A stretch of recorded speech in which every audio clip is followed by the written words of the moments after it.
Physics learner platform पर आपका स्वागत है। ऑप्टिक्स की इस लेक्चर सीरीज में पिछले लेक्चर में हम लोगों ने इंटरफेरेंस इन थिन फिल्म को डिटेल में डिस्कस किया था और जो तीन इंपॉर्टेंट बातें डिस्कस करनी थी। नंबर एक, जो इंटरफेरेंस हो रहा है रिफ्लेक्टेड लाइट में, परावर्तित प्रकाश में, उसको डिस्कस करना था। दूसरा, जो पारगमित प्रकाश है उसमें हमें किस प्रकार से व्यतिकरण प्रतिरूप प्राप्त होगा। और तीसरा, इन दोनों में जब आपको व्यतिकरण प्रतिरूप मिल रहा है तो कौन अधिक स्पष्ट होगा। इन तीन में से हमने दो चीजें डिस्कस कर ली है। अब तीसरी कि जो पारगमित प्रकाश है, आपका जो ट्रांसमिटेड लाइट है, ठीक है, उसमें आपको किस प्रकार से व्यतिकरण प्रतिरूप प्राप्त होगा, उसकी चर्चा आज हम लोग यहां पर करेंगे। इसका पैटर्न, इसका डायग्राम, इसका तरीका बिल्कुल एज इट इज वही रहेगा जो हमने परावर्तित प्रकाश के लिए काम में लिया था। ठीक है, बिल्कुल आपको बहुत छोटा सा लेक्चर हो जाएगा, आपको देखते ही समझ में आ जाएगा। अब इसको आइए हम स्टार्ट करते हैं। तो देखिए, यहां मैंने लिखा है पारगमित तरंगों में व्यतिकरण। डायग्राम आपको पता ही, ये इस प्रकार से थिन फिल्म है, तो ये जो इस साइड में जो तरंगे निकल रही है वो तरंगे कौन सी है? पारगमित तरंगे या ट्रांसमिटेड वेव्स। अब तरीका वापिस वही रहेगा। आपको क्या करना है, जैसे मान लीजिए आपकी वेव 1 है, ये वेव 2 है, तो इन दोनों वेव्स में आपको क्या निकालना पड़ेगा? पथांतर निकालना पड़ेगा। उस पथांतर को एक बार आप जब संपोषी व्यतिकरण की जो कंडीशन है एन लैम्बडा उसके बराबर कर दोगे तो आपको वो कंडीशन मिल जाएगी, यानी मैक्सिमा की कंडीशन। और उसको जब आप विनाशी व्यतिकरण के बराबर करोगे तो आपको मिनिमा की कंडीशन मिल जाएगी। और मैक्सिमा और मिनिमा को फाइंड करना ही एक तरह से इंटरफेरेंस पैटर्न को फाइंड करना है। तो आपका सिंपल सा काम क्या है? इन दोनों तरंगों में पथांतर, और पथांतर भी ठीक वैसे ही कैलकुलेट होगा जैसा हमने पिछली बार किया है। मैंने डायग्राम बना रखा है, उससे आप देखिए एक बार। देखिए डायग्राम, इसको, ये आपका पारगमित प्रकाश है। ये जितने भी नोमेनक्लेचर आपको सब पता चल रहे होंगे, कोई दिक्कत नहीं है। इस तरह से आ रहा है, ये आई है, ये आर है, ये आर है तो ये भी आर है, ये आर हो गया।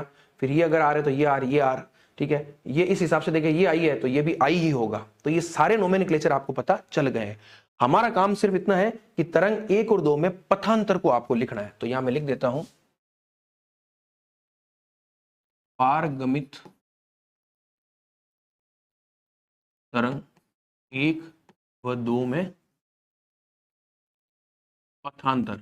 और यहां पर देखिए आप, जो पथांतर है वो प्रभावी पथांतर ही है। क्यों? क्योंकि देखो, पिछले वाले लेक्चर में हमने देखा था कि जो परावर्तन हो रहा था, क्योंकि वहां पर हमने परावर्तित तरंगों की चर्चा की थी, जो परावर्तन हो रहा था वो सघन माध्यम के पृष्ठ से हो रहा था। यहां ऐसा कुछ नहीं है। यहां पर तो देखो, अगर मान लो इस ट्रांसमिटेड वेव्स को भी आप देख रहे हो तो इस वेव्स के लिए ये वेव क्या है? एक तरह से इनपुट है, या सॉरी इनकमिंग है। तो इनकमिंग हो रही है म्यू यानी 1.5 से, और जा रही है 1 में, तो वो तो सघन से विरल में जा रही है तो कोई दिक्कत नहीं है। विरल से सघन में आती है या सघन माध्यम के पृष्ठ से परावर्तन होता है तब दिक्कत होती है। तो यहां ऐसा कोई आपको λ/2 का एक्स्ट्रा फैक्टर या पाई का एक्स्ट्रा फैक्टर काम में नहीं लेना है। यहां जो आप पथांतर निकालोगे वही एग्जैक्टली तरंग 1 और 2 के बीच में पथांतर होगा। तो पथांतर को हम कैसे लिखते हैं? अब यहां सीधा आप डेल्टा ही लिखिएगा, डेल्टा डेश लिखने की आवश्यकता नहीं है। और पथांतर को निकालने का सिंपल सा तरीका है, सबसे पहले तो एक तरंग से दूसरी तरंग पर आप क्या कर दीजिए? नॉर्मल ड्रॉ कर दीजिए। तो मैं सबसे पहले यहां से यहां एक नॉर्मल ड्रॉ करता हूं। देखिए आप इसको एक बार, ये मैंने यहां पर एक नॉर्मल ड्रॉ कर दिया, अब लंब बना दिया, ठीक है। इसको मैंने नाम दे दिया ई, ये भी आपका एक बिंदु, इसको मैंने कह दिया एफ। एंगल भी देख लीजिए, ये आई है तो ये 90 माइनस आई, तो ये ऑटोमेटिकली आपका क्या हो गया? आई हो गया। तो अब पथांतर आप कैसे निकालोगे? देखिए वापिस से वही, इस डायग्राम को एक बार ऐसे देखिए। ये तरंग 1 है, ये तरंग 2, आप मेरे हाथों के इशारों को देखिएगा।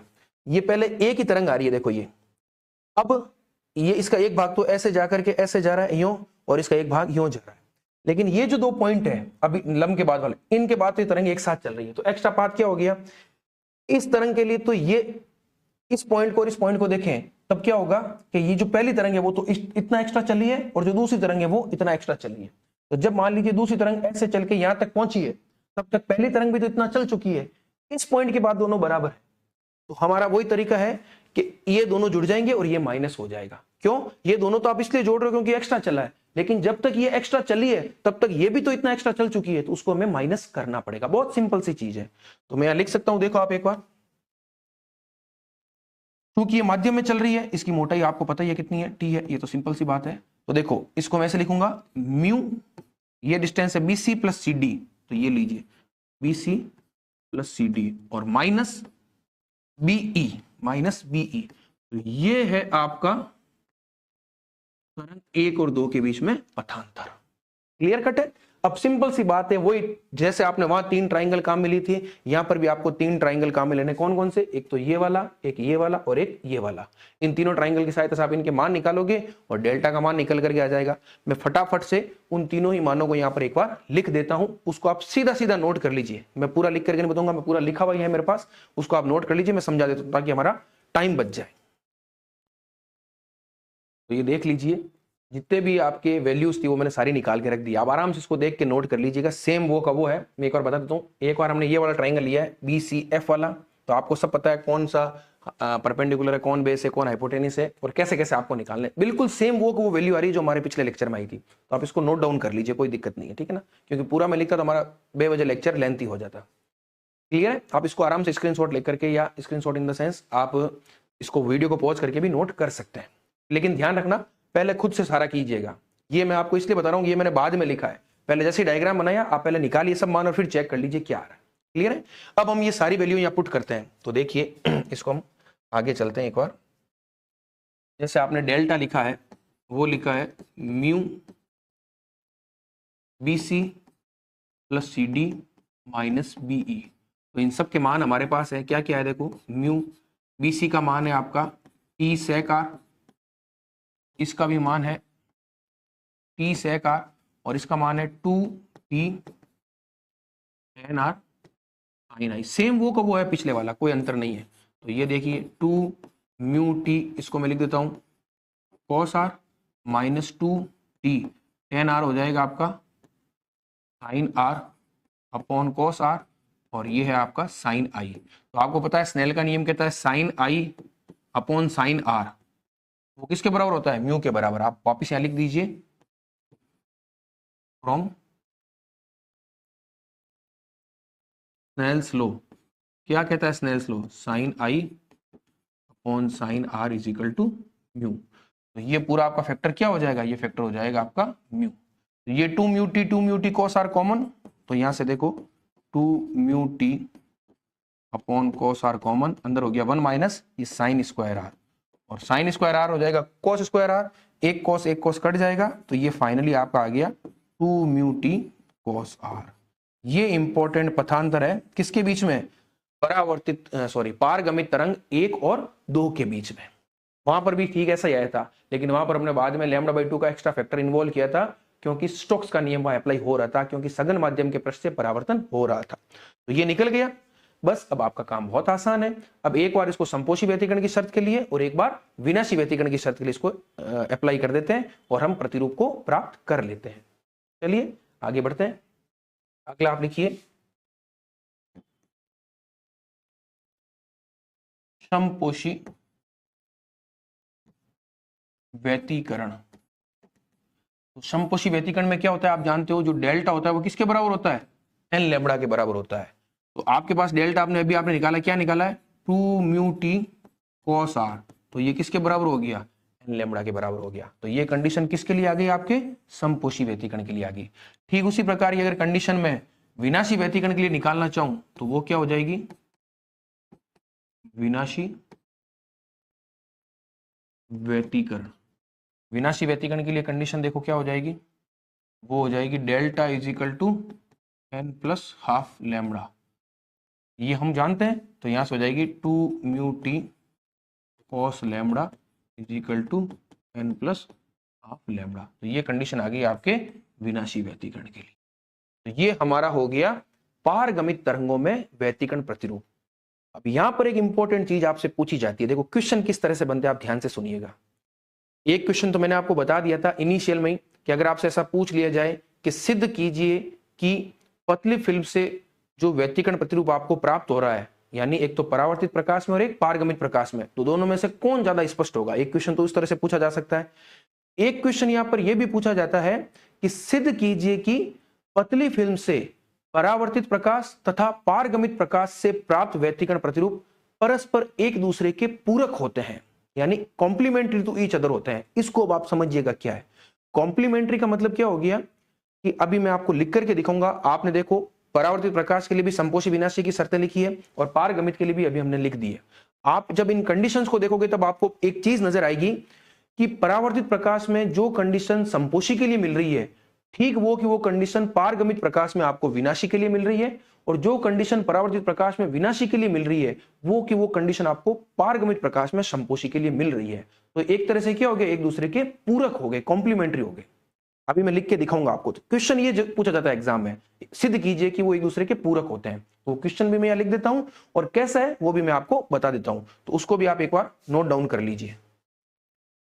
तो यहां पर मैंने परावर्तित प्रकाश और पारगमित प्रकाश दोनों के लिए संपोषी विनाशी व्यतिकरण की शर्तें लिख दी है, और आप आराम से इसको देख सकते हो। देखिए, ये परावर्तित प्रकाश है, उसके लिए संपोषी व्यतिकरण की शर्त ये आई है। तो पारगमित प्रकाश में ये कि ये शर्त आपको कहां मिल रही है, विनाशी व्यतिकरण में मिल रही है। उसी प्रकार से परावर्तित प्रकाश में जो शर्त विनाशी व्यतिकरण के लिए, ठीक वैसी की शर्त आपको कहां मिल रही है, संपोषी व्यतिकरण में। तो एक प्रकार से इस प्रकार से यो है, यो वाली स्थिति है, ये कंडीशन इससे मैच खा रही है, ये कंडीशन इससे मैच खा रही है, तो दोनों एक तरह से के पूरक हैं, कॉम्प्लीमेंट्री हैं। क्लियर हो गई चीज। तो ये सवाल आपसे पूछा जाता है, वो क्या है वो मैं नीचे एक लाइन लिख देता हूं, आप उसको भी नोट डाउन कर लीजिए एक बार। आप लिखिए नीचे एक लाइन, स्पष्ट है कि, ये सबसे इंपॉर्टेंट लाइन है, जिस परिस्थिति में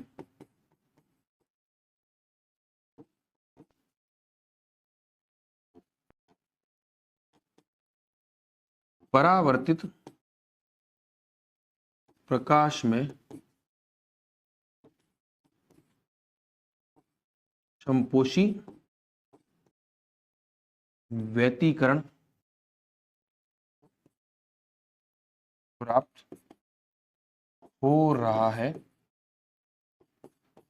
ठीक उसी परिस्थिति में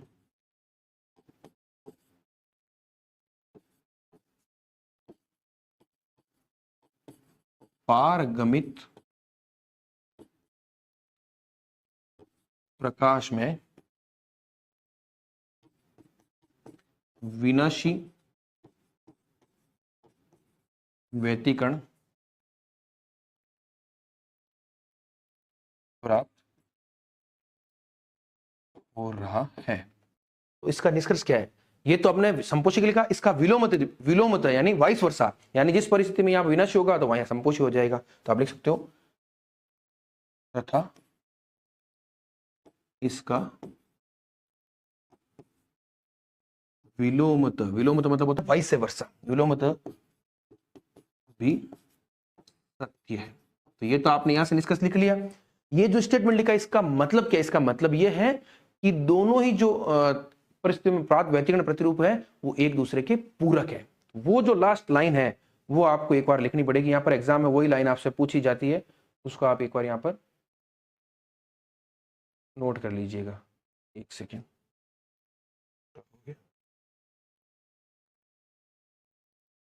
ठीक है। वो लाइन क्या है मैं यहाँ लिख देता हूँ एक बार, वो सबसे इंपॉर्टेंट लाइन है। अतः आप लिखिए एक बार, अतः पतली फिल्म के लिए परावर्तित तथा पारगमित तरंगों में प्राप्त व्यतिकरण प्रतिरूप परस्पर पूरक यानी कॉम्प्लीमेंट्री टू ईच अदर, पूरक होते हैं। और यही लाइन आपसे एग्जाम में पूछी जाती है। सिद्ध कीजिए कि पतली फिल्म के लिए परावर्तित तथा पारगमित प्रकाश या तरंगों में प्राप्त व्यतिकरण प्रतिरूप एक दूसरे के पूरक होते हैं। तो आपको पूरा इन दोनों ही जो आपके डायग्राम थे ये दोनों कंडीशन लिखनी है, फिर लास्ट में आपको यहाँ ये वाली चीजें नोट करके फिर ये सारा लिखना है। बड़ा क्वेश्चन ही आता है इसमें से। तो ये था हमारा कंप्लीट डिस्कशन इंटरफेरेंस इन थिन फिल्म को लेकर। होपफुली आपको ये सारी की सारी चीजें समझ में आ गई होगी। तो इंटरफेरेंस, क्योंकि मैंने आपको बताया हमें 3 इवेंट पढ़ना है, इंटरफेरेंस, डिफ्रैक्शन और पोलराइजेशन। तो इंटरफेरेंस में हमने पहले इंटरफेरेंस, उसके मैथमेटिकल एनालिसिस को देखा, फिर हमने यंग डबल स्लिट एक्सपेरिमेंट को डिटेल में देखा, और उसके बाद हमने थिन फिल्म में देख लिया। अब अगला, अब इसमें आपको देखो 3 चीजें पढ़नी है, ठीक है, और रिमेनिंग है। उसमें सबसे पहले हम पढ़ेंगे न्यूटन रिंग्स, ठीक है ना, न्यूटन वलय। तो न्यूटन वलय भी क्या है, वहां पर भी आपको इंटरफेरेंस पैटर्न ही मिलेगा। वो कैसे मिलेगा वो हम बिल्कुल डिटेल में डिस्कस करेंगे। और ये जितने भी टॉपिक हैं वो सारे के सारे इंपॉर्टेंट है, इनमें से किसी न किसी एक में से एग्जाम में बड़ा क्वेश्चन आता ही आता है। Okay, thank you.